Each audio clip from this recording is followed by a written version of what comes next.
Hello, everybody, and welcome to yet another episode of the Lumiere Startup Saturday.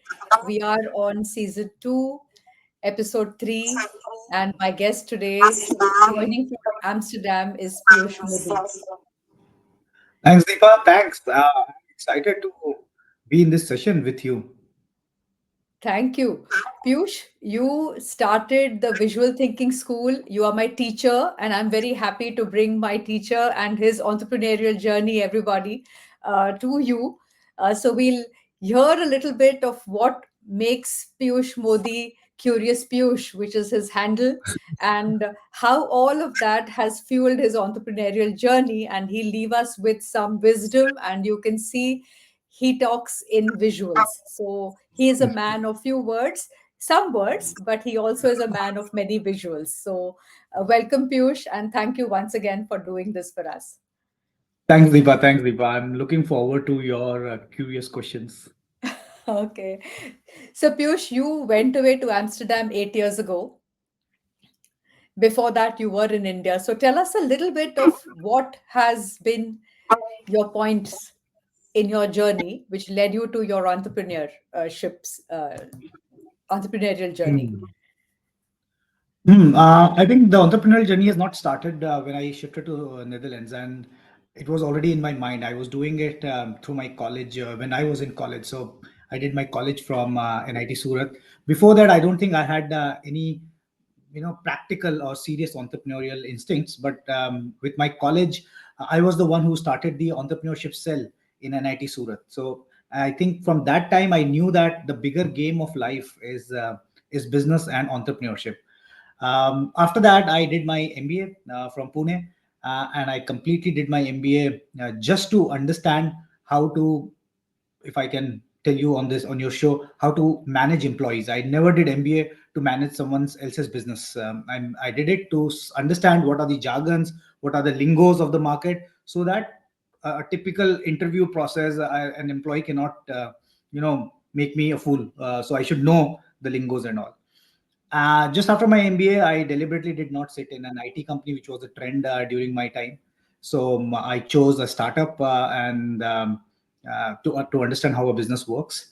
So maybe we'll talk about what are the businesses we did. I did a little later, but then just after the college, I joined a startup, and then I started my own company without knowing how a business is run or something like that. In that process, we learned digital marketing, and we were soon a digital marketing agency in India. And after that, my wife got a job here in Netherlands, and because I was doing digital marketing already, I knew how to handle business digitally, which many people understood during Corona times. So my Corona happened quite early, and that brought me to Netherlands. And after coming to Netherlands, this is one thing about going out from your own country, that your truths change a lot. We keep Mm. holding our truths, which were given by our family, society. After coming to Netherlands, you see that, oh, even if I don't hold that truth, life doesn't change. Life is even more beautiful then. And then your mind opens up in a lot of new things. You see a lot of new things and the possibilities. Then you're instinctively, what you have got from your genes and from your childhood, you start connecting dots. If you are connecting dots, you will think of a solution. But if you don't have that attitude of connecting dots, then probably you will just think of what you are doing just now like a horse. That's a little brief about my entrepreneurship journey till now. And with that journey, I discovered the whole thing about problem solving using visuals, because in Netherlands, visuals are very prominent. You see it at a lot of places, but then you have to connect dots, that okay, visual is one thing, so it can be a doodling, but can it be a problem solving technique? That's the connect which I made. You grew up loving physics and you went away to engineering school to become an engineer and to maybe build rockets. Yeah. What changed in engineering school? How did entrepreneurship sort of become even an interest for you, which is so different from um, your science passion? Very interesting. I think it's genetics. Very honestly, I'm not a big fan of just praising colleges and teachers. Sorry for that. I really see them very critically there, and that's why I take myself very seriously when I teach people. I don't think colleges, for that matter, or at least my college, helped me in developing an entrepreneurial skill. I think it's age. when you are in 20s, you are in that teenage hormones, I think, in which you see, oh, my senior was very passionate about physics, I should be passionate about physics. Everyone is talking about IIT and engineering, I should also talk. As you age, your instincts start playing a role. So I think when I was in that age of 22, 25, I think somehow I knew I always wanted to create something and market that thing, or at least to take this to people. And that only got stronger and stronger as I aged. So in my 30s, when I, or maybe in my 27, 28, when I was in MBA, that instinct was even more stronger. In 35, it was even more stronger. Probably this is the strongest right now at my age. So I think the credit goes to biological development instincts, I think. So, you said very interestingly that it was also about marketing. So, normally, the idea of when you create is really to create something to solve a problem, to identify a Hmm. need. Already, you are thinking in terms of scale and growth and Yeah. marketing, alongside thinking of starting something. Tell us a little bit about that and how did you come to that point? What businesses and what events led you to that appreciation of marketing? Wow, it's a beautiful question, and I'm glad that you are asking this question. If I was, if you let me, I would pick up a loudspeaker and shout it out to all the entrepreneurs. Many a times, entrepreneurship is charmed or dignified with creativity. That wow, I love painting. Let me draw 100 paintings today. I love music. Let me just create music. Creation is only 20% of the task in the whole game of entrepreneurship, and that's where most of the businesses fail. Because what happens is, you are, let's say, in a job, and then you're passionate about something, and then you think, oh wow, just my passion will take me forward. And that is the biggest mistake which entrepreneurs do.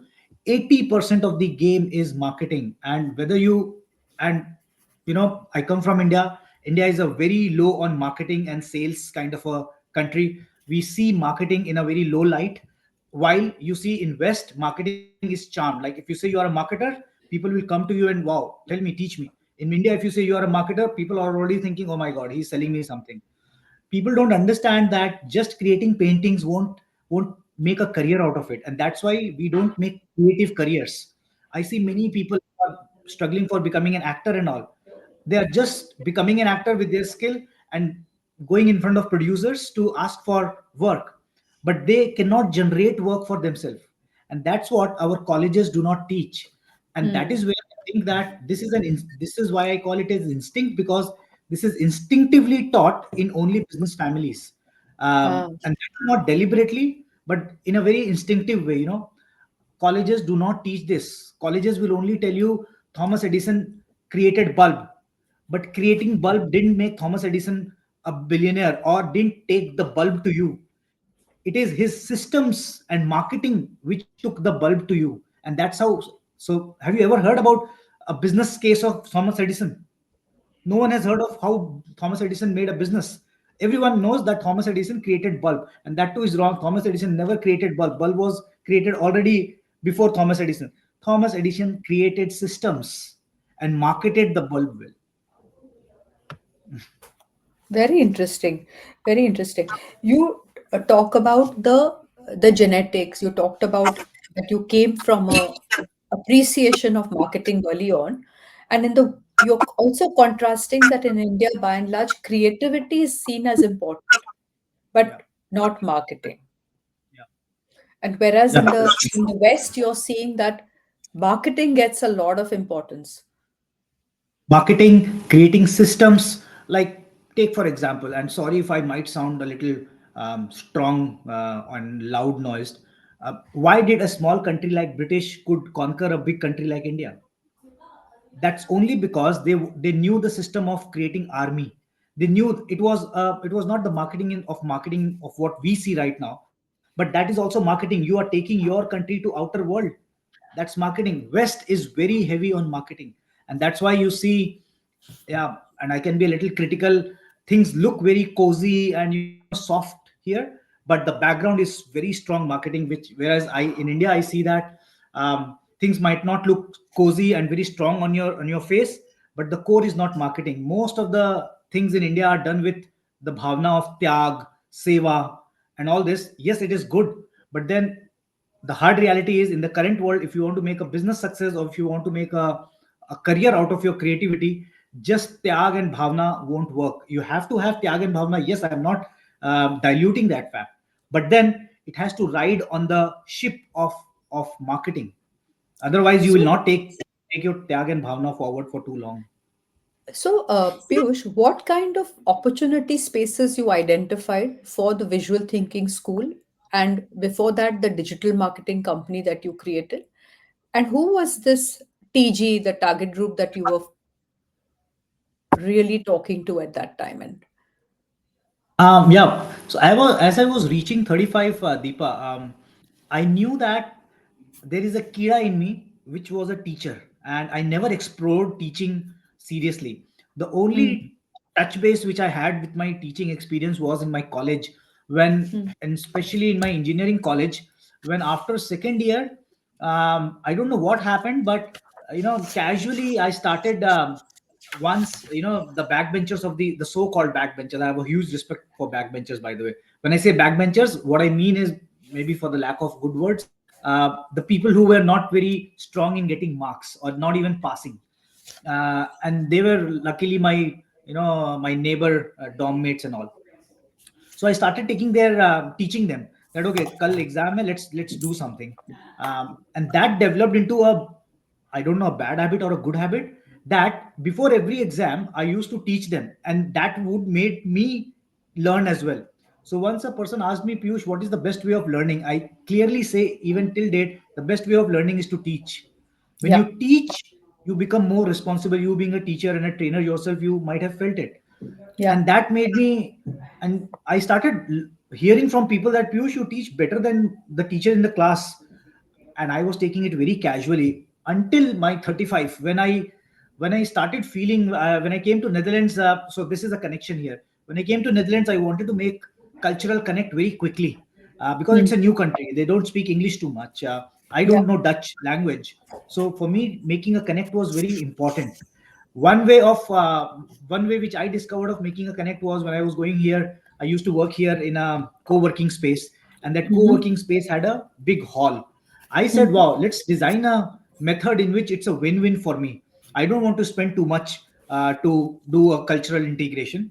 So can I design a process? This is also one of the instinct in me, that I try to design my own processes rather than waiting for the processes to come to me. Hmm. So I asked the co-working space, hey, what do you want? They said, we want footfalls. We want more people to know about us. Okay.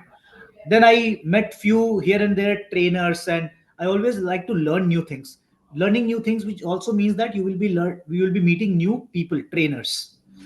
Then I met trainers. I asked them, what do you want? People, they said, we want audience, especially if you are starting up. And what do I want? I want basically free learning and integration. I thought, wow, it's a win-win for all three of us. I reached out to the startup, to the co-working space, and I said that, let's Co-working. organize social Fridays. And in Yeah. social Fridays, we would call trainers who were ready to give 1 hour of free training. And then the social space was ready to give their space. I was always ready to organize and learn new things. So that was there. I liked that, wow, you can teach something and people are ready to hear. I also got some opportunities to speak up into on some of my favorite. One of the first workshop which I did was on jugaad, because that's the only thing which I know of carrying from India. And then the kind of response I got, that that college connect of when people used to say I'm a teacher, and then when I actually got an opportunity to speak up, I knew that somewhere instinctively I break things nicely to teach. Yeah. And which I find in missing in many teachers. They somehow explain concepts, but it still doesn't go in your mind. I don't Yeah. know what I do correct. I somehow crack that algorithm, mind algorithm. So that's where I explored that training is something which is my passion. Then I left my digital marketing agency. I left my own agency, and then I chose that, no, my career lies in training and coaching. And that epiphany you got about 8 years ago, Piyush. 8 years ago, 2015, when I started with Social Fridays. And then these social Fridays then morphed into the visual thinking school. Is that what happened? Yes, very. So in Netherlands, this is also thanks to Netherlands here. Netherlands is a very coaching heavy country, and I Ah, can tell you already the future of India. In India, I think out of the corporate or the earning opportunities or the business opportunities, coaching and training is probably 1%, less than 1% in India, which has a big future. Netherlands, when I registered my company here in Netherlands, they told me, Piyush, out of all the entrepreneurs who register companies in Netherlands, 50% are coaches. So it's that heavy. I called few people who were, you will be surprised what kind of trainings they were giving. There is one coach which I know here who teaches humor at work. And I was surprised that, wow, everything can be taught. So that was my first moment as well, that, oh my God, I only, like, we only learn things what has been told by college in colleges, or what has been told by our families. After 2025, as Indians, we stop learning because training and yeah. coaching is not a culture. We don't pay to hire a coach. These days I see that it has become a little bit, more practical and more famous to hire a coach, life coach, digital coach, business coach. uh, but still, that it's very minuscule. People think that just 20 years of college is good enough to carry me forward till my 80s, and we forget that after that we will marry, after that we will have kids, after that we might think of doing a business, after that we might need, our needs will change. We Yeah. are growing, I need to manage or deal with my old parents. I don't know how to do it. All these things are new learnings of life which my college has not told.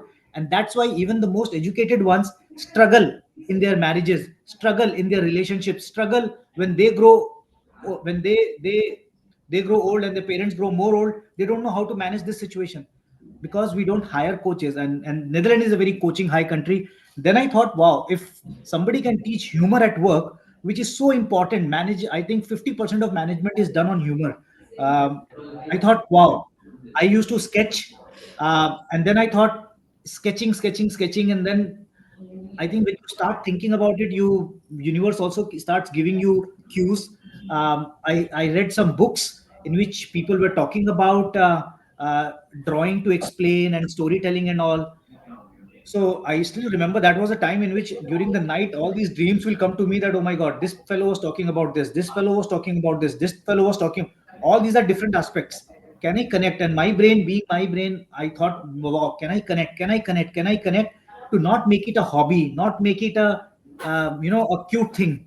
Can it be a very serious thing in business? And that's where the whole visual facilitation came into play. Visual facilitation, by the way, is not a new word. It existed, but even if you say check on internet, the kind of offering which I have developed in visual facilitation, that's not exactly what is told.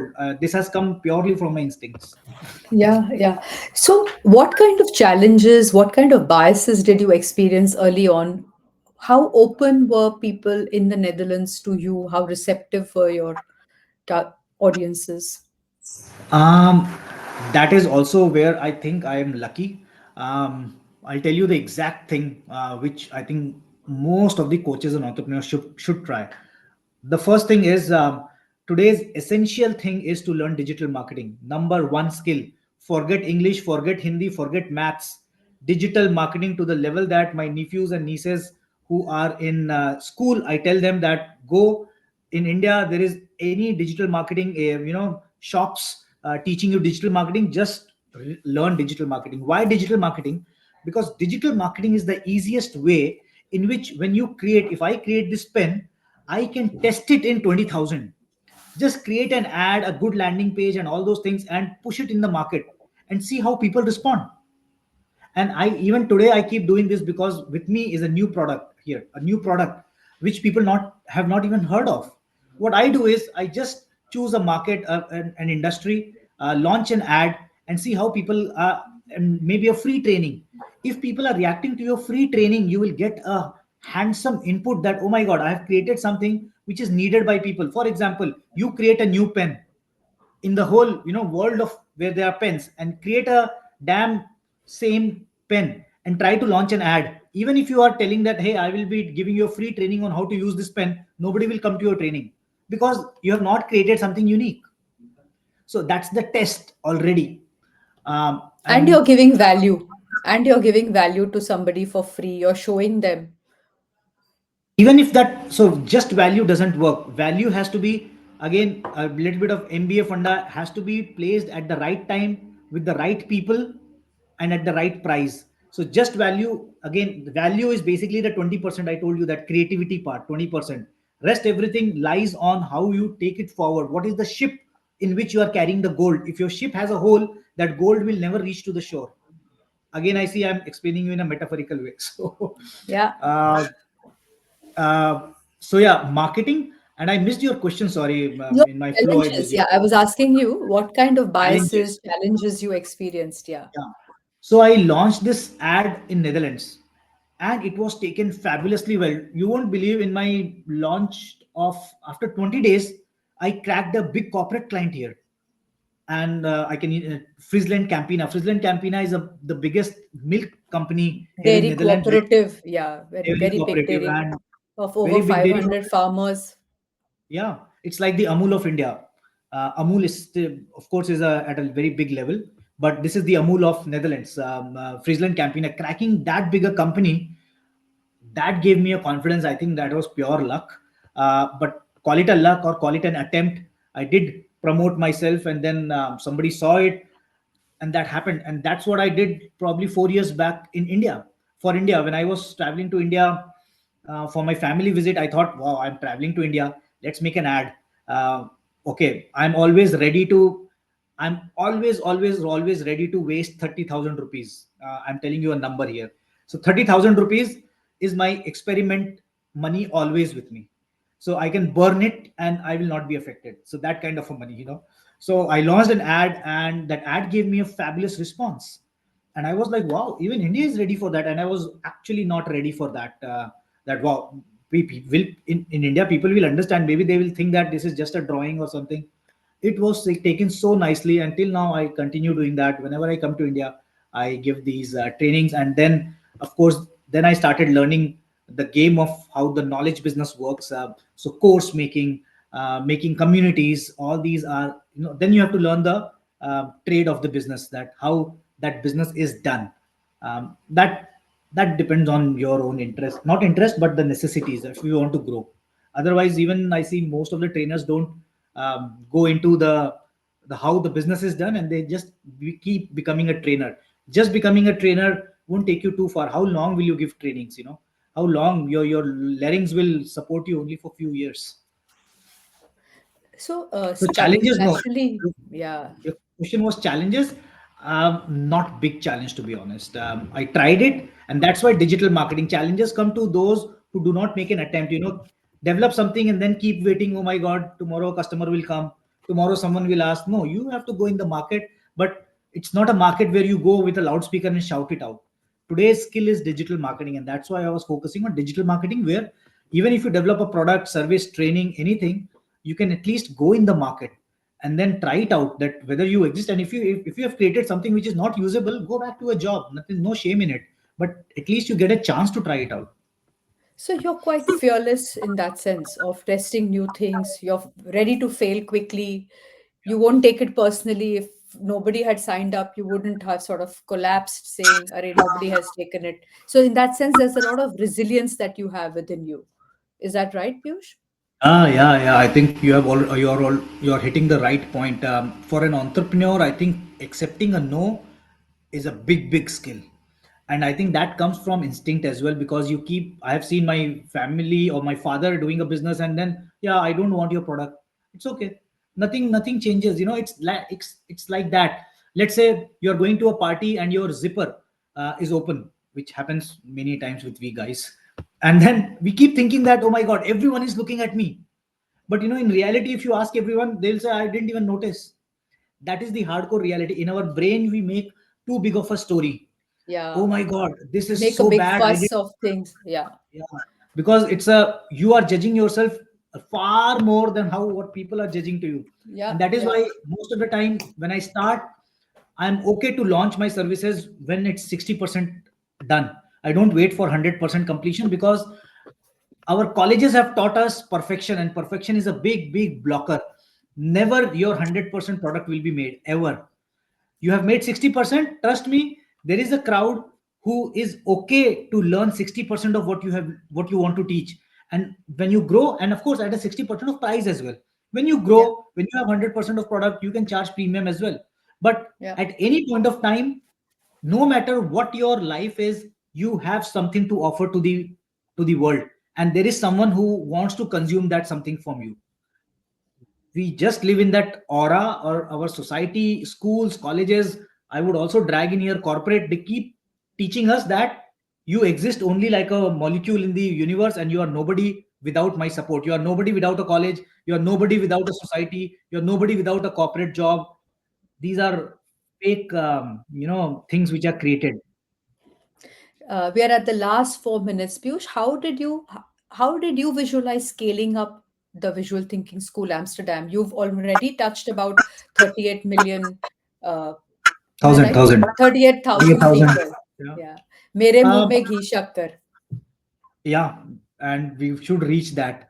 Thanks to, again, I think it's digital marketing. I would again give credits to digital marketing. Without that, it was not possible. Sitting in Netherlands, I am teaching to the world. I don't know any way by which I can do that. So again, digital marketing, you just have to spend, be fearless about spending money. At this point of time, one bit of thing is that I think all the entrepreneurs, probably it's common trend that entrepreneurs now are less show off people. I think I already know what kind of person I am. I'm a person of less needs. I don't need a big car here. I'm okay with a four-wheeler basic car. So my basic necessities are taken care. I'm sitting in Netherlands, a beautiful country. I probably have no more big dreams to own. Owning things is is not my thing. I don't want to own things. So whatever earning I have, basically it will remain in the world, right? I'll not take with me. So what will I do with that extra money? Play with it. That's the game. Play with extra money which you have earned, and you have some fixed deposits, all the mutual funds and all those basic things are done. Okay, rest everything is playful money. Play it, create something, and market that thing. What about scaling with people? You have built a team now. How have you expanded? How does Piyush be present, let's say, in 4 different countries at the same time? How have you been able to get a multiplier for yourself? Hmm. People is not my strength. I'll tell you very openly here. And I struggle with, and I don't know how people manage 1,000 people. Managing people is so difficult. And I'm lucky that I'm in an age where tools can manage so many things. I'm not a big team. We still are a team of 6 people. Okay. And those 6 people are also, they all make absolute creative things. For anything which is repeated, I would rather pay to a tool rather than paying to a human being, because even if a Hmm. human being is cheaper, let's say economical, I will spend a lot of time in managing them. I don't want to manage people. I would rather hire systems, softwares, applications, and that is the formula of growth. Growth never comes from people. Growth comes from processes. People only manage processes, and many people take pride in that. Oh my God, I manage 1,000 people. I wonder, are you able to sleep by managing 1,000 people? I don't think you will be able to sleep if you're managing 1,000 people. You should always place systems and just hire one or two brainy people to manage that system. That's it. So I don't work with too many people. When I what I work with is too many trainers, for example, and that's when I work in a very entrepreneurial model. So I don't believe in hiring people in as employees. If I will work with a trainer, probably I will give him a cut to take the training to his country. That's how. So I work in a very entrepreneurial manner. I don't understand what motivates people in a fixed salary. I don't know. I'm sorry if I might be um, making your employees think a lot. No, don't worry. Our model is completely entrepreneurial, in case you didn't know. Yeah, okay, that's good. So see, Very there are common nice. traits between Yeah, entrepreneurs. absolutely. So we've heard Piyush, we've heard about his views on work, he's seen his views on management, his technology, process, curiosity, a relentless learner, and he's always ready and up for a challenge. He doesn't believe that you have to wait till something is completely finished to ship it, but be brave, play, that's the mantra, and keep on learning. Bang on. I think you have summarized it, Deepa. Yeah, that's my mantra. Piyush, what a pleasure talking to you. Thank you so much. And thank you to all of the things you do. Guys, go and check out his handles. I have done three of his courses. I can't stop practicing. And Piyush, look forward to your India visit very soon. Thanks, Deepa. Deepa, if you have your iPad handy with you, show us what you are drawing. Would love to. Lots of things, Piyush. So I will have to. I probably have about six Sure, or sure. seven. I'll have to show it to Sure. you. I say I'm using squid. Okay. The biggest pleasure for a trainer or a teacher is to see his student actually applying things, and that I don't want to miss this pleasure in this talk. I can just show you one of these. Can you see? Look at that. Yeah. And what was this? This was a meeting agenda or your what? 3:30, Yeah, this was actually sketchnoting during a meeting, and then Yeah. we were talking about things like what could be some challenges. We were looking at certain the different kinds of offerings. Oh. We were talking, so there's the car is showing pollution and then challenges also. Yeah, I see some tug of war happening as well. Yeah. There I've also got assertive Indian, so there's an assertive Indian there looking very assertive. So this Super, is super nice, Deepa. yeah. And that's So why I say solve problems with visuals. So visuals are not just a good way or a cozy, cute way, but actually problem solvers. So, Piyush, very, very grateful and thanks a lot. Bye, guys. And do look at our channel and do watch the all of the shows that we have on the Lumiere Learning Monday, the Startup Saturday, and we've about 200 remarkable people that we've spoken to. So keep watching. Deepa, before I leave, I think I loved your name Startup Saturdays because startups and people who do startups they work on Saturdays and Yes, Sundays, yes. and that's why Startup Saturday. Very nice. Thank you very much. You nailed it actually. Cool. Bye, bye, Deepa.